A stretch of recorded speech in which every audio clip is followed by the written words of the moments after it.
Welcome to Once Upon a Case.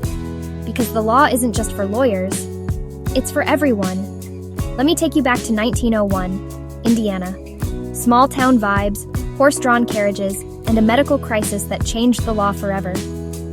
So, picture this. Dr. Eddingfield, a licensed physician, chilling at home when a frantic messenger bangs on his door.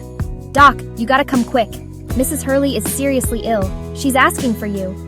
Sounds like any other house call, right? But here's the twist. Dr. Eddingfield refuses. He just says no. No reason, no explanation, he simply declines to help. Now Mrs. Hurley's family is desperate.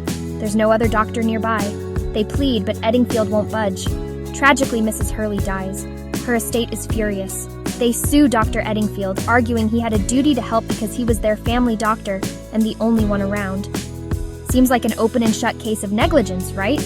But here's where it gets wild. The court says nope. The judge points out that having a medical license doesn't mean you have to help anyone who asks. There's no legal duty to accept every patient, even in emergencies. It all boils down to something called the no duty to rescue rule. Let's pause and think about that. You could be the only person standing between someone and disaster.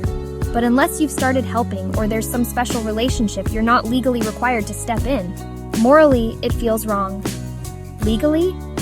Dr. Eddingfield walks away scot-free. This case, Hurley v. Eddingfield, became a landmark. It set the precedent that doctors, just like anyone else, don't owe a duty to rescue unless there's a contract or they've already begun treatment. Wild, right? Even if you're the only lifeline, you can still say no. Now, don't get me wrong. Most doctors would never refuse to help. The medical ethics rulebook is way stricter than the law. But Hurley v. Eddingfield shows us that sometimes what's legal and what's ethical just don't line up. So next time you think the law always matches your gut feeling, remember Dr. Eddingfield. Sometimes the law draws a line that feels cold, even if it makes sense on paper. And that's the story of a case that's still taught in law schools over a century later. Reminding us all that saving lives isn't always a legal requirement, but maybe, just maybe, it should be. Thanks for sticking around. If you like untangling these legal twists, hit that subscribe button.